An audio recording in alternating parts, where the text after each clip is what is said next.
சக்தி இந்த மாதிரி பொண்ணு எங்கே தேடியுமே கிடைக்காததுனால ரொம்பவே வருத்தத்தோட நைட்டு ஒரு இடத்துல உட்காந்து கஷ்டத்தோட நினச்சி பார்த்துட்டு இருக்கும்போது அப்போ கரெக்டாக பக்கத்துலேயே ஒரு கோவில் இருக்கிறத பார்த்துட்டு இதுக்கு முன்னாடி அவங்களும் பொண்ணையும் அந்த கோவிலுக்கு வந்த நினைவுகள் எல்லாத்தையுமே யோசிச்சு பார்க்குறாங்க. குறிப்பாக பொண்ணு இந்த கோவில் ரொம்பவே சக்தி வாய்ந்த கோவில், இங்கே நம்ம என்ன வேண்டிக்கிட்டாலும் அதை கண்டிப்பாக இந்த அம்மன் செஞ்சு வைப்பாங்கன்னு சொல்லிட்டு அவங்க கிட்ட சொன்னதையுமே நினச்சி பார்த்துட்டு இந்த மாதிரி பொண்ணியை நினச்சி கஷ்டப்பட்டுட்டு இருக்க, பேசாமல் நம்ம இந்த கடவுள்கிட்டயே நம்மளோட கஷ்டத்தை சொல்லிடலான்னு சொல்லிட்டு உடனடியாக அவங்க சாமி முன்னாடி போயிட்டு இதுக்கு முன்னாடி பொண்ணு எப்படி விளக்கெல்லாம் போட்டு வேண்டிக்கிட்டாங்களோ அதே மாதிரி அவங்களுமே விளக்கெல்லாம் ஏற்றி வச்சுட்டு எப்படியாவது என் பொண்ணியை மட்டும் கண்டுபிடிச்சு கொடுத்துருங்க, இதுக்கப்புறமா நான் அவளை கண்டிப்பா பத்திரமாவோ பாதுகாப்பாவோ பார்த்துப்பேன்னு சொல்லிட்டு அழுதுகிட்டே வேண்டிட்டு இருக்காங்க.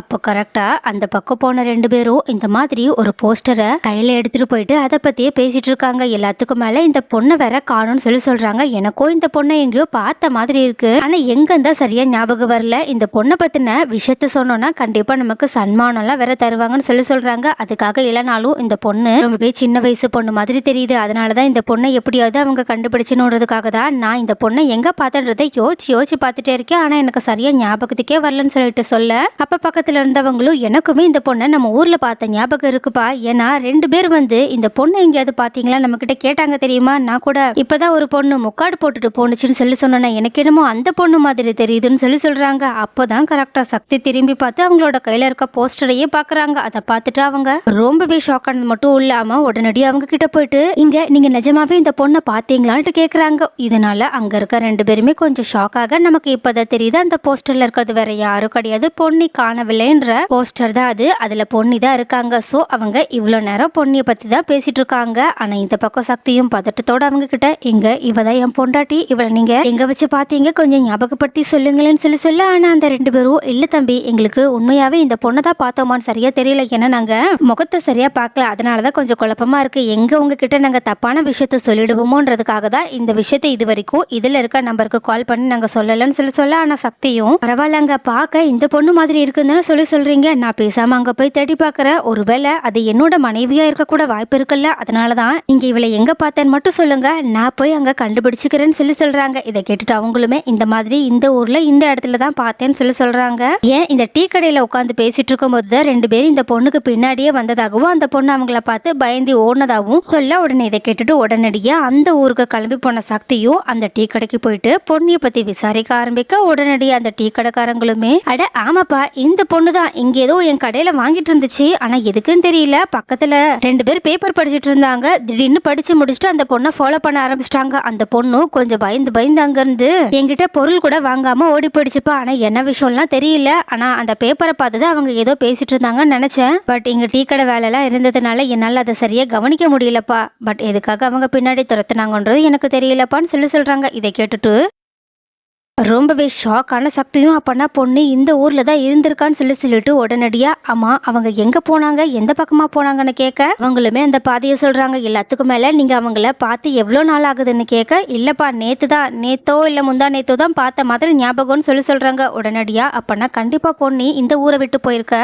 வாய்ப்பு கொஞ்சம் கம்மி தான், நம்ம இங்க ஊர் ஃபுல்லா நம்ம பொண்ணியை தேடி பார்த்தோம்னா கண்டிப்பா பொண்ணு நமக்கு கிடைச்சிருவான்னு சொல்லிட்டு அவங்க ஊர் ஃபுல்லா பொண்ணியை தேட பாக்குறாங்க. எல்லாத்துக்கும் இவர் நம்மளோட மனைவின்ற விஷயம் கொஞ்சம் கொஞ்சமா தெரிய ஆரம்பிச்சிருக்கு, அதனாலதான் பொன்னி இங்கிருந்து வெளியே கிளம்பி போக பார்த்திருக்கா. பட் ஏன் அந்த போஸ்டரை பார்த்ததுக்கு அப்புறமா பொன்னிக்கு நம்ம கூட வரணும்னு தோணல, ஒருவேளை அவளுக்கு தன்னோட அப்பா வந்த விஷயமே தெரியாம இருந்திருக்கோன்னு சொல்லிட்டு அவங்க உடனடியா முதல்ல நம்ம பொன்னியை தேடி கண்டுபிடிப்போம், அதுக்கப்புறமா மற்ற விஷயத்த பாத்துக்கலாம்னு சொல்லிட்டு அவங்க பொன்னியை தேடி ஊரா அதாவது அந்த ஊருக்குள்ளேயே எல்லாரும் கிட்டேயுமே கேட்டுட்டு அலைஞ்சுக்கிட்டு இருக்காங்க. ஆனா இப்பதான் நமக்கே தெரியவது அந்த ஊர்ல தான் பொன்னி அந்த ஆள் கடத்தியே அடைச்சி ஒரு இடத்துல வச்சிருக்கான், அவங்களுக்கு பாதுகாப்பா அந்த அடியாட்களுமே அங்கதான் இருக்காங்க. பட் அது ஒரு குடோன் மாதிரி ஒரு அரிசி மண்டி மாதிரி ஒரு இடம், அதனாலதான் பொண்ணு இந்த மாதிரி கடத்தப்பட்ட விஷயம் பக்கத்துல இருக்கவங்க யாருக்குமே தெரியல. ஏன் பொண்ணோட வாயையுமே அவங்க கட்டி வச்சிருக்கனால பொண்ணி சக்தியுமே யாரோட ஹெல்ப்பையுமே கேட்க முடியாத நிலைமையில இருக்காங்க. ஆனா சக்தியும் தன்னால முடிஞ்ச அளவுக்கு அந்த ஊர் ஃபுல்லா விசாரிச்சுட்டு இருக்காங்க. ஆனா அப்படி விசாரிச்சுட்டு போய்கிட்டே இருக்கும் போதுதான் இந்த மாதிரி இதுக்கு முன்னாடி பொண்ணிய கட்டாய கல்யாணப்படுத்தி டார்ச்சர் பண்ண அந்த ஆள், அதாவது பொண்ணிய இப்ப கடத்தி வச்சிருக்க அந்த ஆளையுமே பாக்குறாங்க. இருந்தாலும் சக்திக்கு அப்போ அந்த ஆள் மேல சந்தேகம் வரல. பட் கொஞ்சம் தூரம் போனதுக்கு அப்புறமா தான் ஒருவேளை பொன்னி இந்த ஊர்ல இருக்கான்ற விஷயம் இவனுக்கு தெரிஞ்சிருக்க வாய்ப்பு இருக்கும். ஏன்னா நம்ம எல்லார்கிட்டயுமே கேட்டு பார்த்துட்டோம். பொன்னிய பத்தி யாருக்குமே எதுவுமே தெரியல. இந்த பக்கமா போனதா தான் 2 பேரும் சொல்றாங்க. பட் இங்க இருந்து வேற எங்கேயும் போன மாதிரி தெரியல. பேசாம சிசிடிவி கேமரா இருக்கான்னு செக் பண்ணி பார்த்தலான்னு அவங்க சுத்தி முத்தி பார்க்கும்போது எங்கேயுமே இருக்கிற மாதிரி தெரியல. பட் அங்க இருந்த ஒரே ஒரு கடையில மட்டும் அந்த ஏரியாவை ஃபோக்கஸ் பண்ற மாதிரி ஒரு கேமரா இருக்கதை பார்த்துட்டு உடனடியாக அங்க இருக்கவங்க கிட்ட கெஞ்சி கூத்தாடி அந்த ஃபுட்டேஜையுமே பார்க்க ஆரம்பிக்கிறாங்க. அப்பதான் இந்த மாதிரி பொன்னி முக்காடு போட்டுட்டு போறதும் அவங்க இதுல ரெக்கார்ட் ஆயிருக்கு. பட் அவங்களுக்கு முன்னாடி ஒரு கார் வந்து நிக்கிற மாதிரி தெரியுது. பட் அதுக்கப்புறமா என்ன நடந்துச்சுன்னு தெரியல. பொன்னியுமே அந்த இடத்த விட்டு வெளியே வரல. அந்த கார் மட்டும் தான் வெளியே போயிருக்கு. அந்த கார் யாரோடதுன்னு விசாரிச்சு பார்க்கலான்னு அவங்க பக்கத்துல இருந்தவங்க கிட்ட கேட்கும் போதுதான் இது அந்த மைனரோட காருன்ற விஷயம் அவங்களுக்கு தெரியுது. சோ அவங்க உடனடியா இந்த விஷயத்துக்கு பின்னாடி பொன்னியை இப்ப கடத்தினவங்க தான் இருக்காங்கன்றத கண்டுபிடிச்சது மட்டும் இல்லாம இப்போ அந்த ஆள் எங்க இருப்பாங்கன்னு சொல்லிட்டு அங்கேயும் எங்கேயும் தேடி விசாரிச்சு போகும்போதுதான் அவங்களுக்கு சொந்தமா ஒரு அரிசி மண்டி இருக்கிறதையுமே சக்தி கண்டுபிடிக்கிறாங்க. சோ சக்தி செம்ம பிரில்லியண்டா கெஸ் பண்ணி பொன்னியை இந்த ஆள் கடத்தி வச்சிருக்கதான் நிறையவே வாய்ப்பு இருக்குன்னு சொல்லிட்டு அவங்க ஒரு வழியா பொன்னி கடத்தப்பட்ட இடத்துக்கோ போயிட்டு அங்க பொன்னி பொன்னின்னு சவுண்டா அவங்களோட பேரை சொல்லி கத்தி கத்தி தேடிக்கிட்டு இருக்கு. அப்ப கரெக்டா சக்தியோட குரல் பொன்னிக்குமே கேட்டுருது. இதனால ரொம்பவே ஷாக் ஆகுங்க.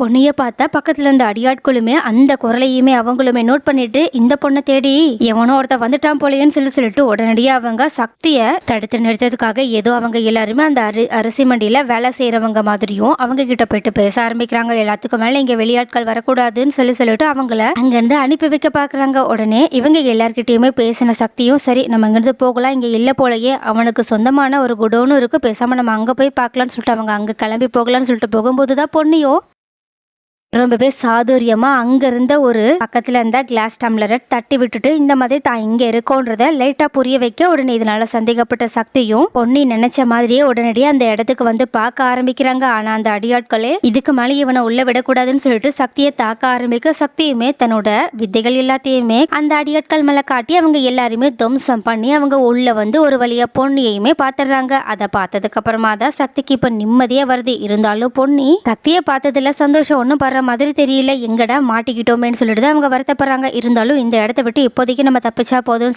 சொல்லிட்டு அவங்க கொஞ்சம் அமைதியா இருக்காங்க. சக்தியும் பொன்னியோட கட்டு எல்லாத்தையுமே அவுத்து விட்டுட்டு வா பொன்னி நம்மளோட வீட்டுக்கு போகலாம்னு சொல்லிட்டு கூப்பிட, ஆனா பொன்னியோ அவங்க கூட வீட்டுக்கு வர்ற மாதிரியே தெரியல. எல்லாத்துக்கும் மேல இங்க பாருங்க, நான் உங்களுக்கும் எனக்கும் இருக்கிற உறவு எப்பயோ முடிச்சிருச்சுன்னு சொல்லிட்டு அதனால தயவு செஞ்சு நீங்க உங்களோட மனசை மாத்திக்கிட்டு நான் உங்களோட லைஃப்ல இல்லைன்றத புரிஞ்சுக்கோங்க. எல்லாத்துக்கும் மேல இதுக்கப்புறமா என்ன தேடி தேடி வராதிங்க. எதுக்காக நான் காணவில்லைன்னு சொல்லிட்டு போஸ்டர்ல அடிச்சு ஒட்டி இருக்கீங்க, நியூஸ் பேப்பர்ல விளம்பரம் கொடுத்திருக்கீங்க. சொல்ல போனா உங்களால தான் நான் இவ்வளவு பெரிய ஆபத்திலேயே சிக்கிக்கிட்டேன்னு சொல்லிட்டு அவங்க மேல கோபப்பட்டு பேசுறது மட்டும் இல்லாம இதுக்கு மேல தயவு செஞ்சு என்கிட்ட பேச கூட செய்யாதீங்கன்னு சொல்லிட்டு அங்கிருந்து போக பார்க்க, ஆனா சக்தியோ தயவு செஞ்சு நான் சொல்ல வரதை கேளு பொன்னி, விஷயம் ரொம்பவே சீரியஸா இருக்குன்னு சொல்லிட்டு அவங்க கிட்ட நடந்த உண்மையை சொல்றதுக்காக வராங்க. ஆனா பொன்னியோ சக்தி கிட்ட பேசவே தயாரா இல்லாததுனால அவங்க கிட்ட கொஞ்சம் கூட முகம் கொடுத்து பேசாம அங்க இருந்து போய்கிட்டே இருக்காங்க. இதனால கோபப்பட்ட சக்தி உடனடியா பொன்னியை தடுத்து நிறுத்திட்டு திடீர்னு பொன்னியோட கண்ணத்துல நம்ம யாருமே எதிர்பார்க்காதபடி பல்லான்னு ஒரு அறைய விட்டுட்டு உன்னோட அவசர புத்தி தான் இவ்வளவு பெரிய பிரச்சனைக்கும் காரணம், தயவு செஞ்சு நான் என்ன சொல்ல வரேன்றத கொஞ்சம் காது கொடுத்து கேளுன்னு சொல்லிட்டு அவங்க ஆரம்பத்துல இருந்து அதாவது பொன்னியோட அப்பா முத்தையா வந்ததுல இருந்து இப்போ ஜெயா ஜெயில இருக்க விஷயத்துல இருந்து கைலாஷ் அதாவது தொய்யநாதனோட பையன் கைலாஷ் தன்னோட குடும்பத்தை பழி வாங்குறதுக்காக என்னெல்லாம் நம்மளோட குடும்பத்தை டார்ச்சர் பண்ணிட்டு இருக்காங்க, ஏன் உங்களோட அப்பாவை பயன்படுத்தி என்னெல்லாம் பண்ணிட்டு இருக்காங்கன்ற எல்லா விஷயத்தையுமே சொல்றாங்க. அப்போ இது எல்லாத்தையுமே ஷாக்கோட கேட்டுட்டு இருக்க பொண்ணையும் அதிர்ந்து போய் சக்தியை பார்த்துட்டு இருக்க சக்தியும் கோவத்தோட இப்போ நீ என் கூட வரலனா கண்டிப்பா நீ உன்னோட அப்பாவையும் சரி நான் என்னோட அம்மாவையும் சரி மறந்துட வேண்டியதான். ஏன்னா அந்த கைலாஷ் நம்மளை பழி வாங்குறதுக்காக என்ன நாளும் பண்ணுவான், ஏன்னா அவன் வெறி பிடிச்சு சுத்திட்டு இருக்கான்னு சொல்றாங்க. உடனே இதை கேட்டுட்டு ஷாக் ஆன பொண்ணையும் சரி நான் உங்க கூட வரேன்னு சொல்லிட்டு சக்தி பின்னாடி போக தயாராகிறாங்க. சோ கைஸ், சக்தி இந்த மாதிரி கொஞ்சம் கூட பொறுமையே இல்லாம நடந்துகிட்ட பொண்ணுகிட்ட ஆஷா நடந்துப்பாங்கன்னு நீங்க எதிர்பார்த்தீங்களா? ஒருவேளை சக்தி பண்ணது சரியா தப்பா? பொண்ணை கொஞ்சம் யோசிச்சு இந்த விஷயத்துல முடிவெடுத்திருக்கலாம்னு நீங்க நினைக்கிறீங்களா? எல்லாத்துக்கும் மேல பொண்ணு ஒரு வழியா இப்போ சக்தி கூட வர சம்மதம் தெரிவிச்சிட்டாங்க. சோ இந்த பிரச்சனை இதோட முடிய போகுதா? அப்படி இல்லைன்னா கைலாஷ் இதுக்கு மேலே ஏதாவது பிரச்சனையை புதுசா உண்டு பண்ண போறாங்களா? அடுத்து என்னதான் நடக்க போகுது? அப்படி இல்லைன்னா அந்த மைனர் இன்னும் நிறைய ஆட்களை பயன்படுத்தி பொண்ணைய கல்யாணம் பண்ணிக்கிறதுக்காக ஏதாவது பிரச்சனை பண்ண போறாங்களா? அடுத்து என்ன விஷயங்கள்லாம் நடக்க வாய்ப்பு இருக்கு? பொன்னி அந்த பிரச்சனைகள் எல்லா இதுல இருந்து எப்படிதான் தப்பிக்க போறாங்க? சக்தி அவங்களை எப்படிதான் காப்பாற்ற போறாங்க? எல்லாத்துக்கும் பொண்ணு எப்பதான் சரியான முடிவு எடுக்க போறாங்க? அவங்க அடுத்து என்னதான் பண்ணுவாங்கன்னு உங்களோட கருத்துக்கள் என்னன்று எல்லா விஷயத்தையுமே கமெண்ட்ல சொல்லுங்க.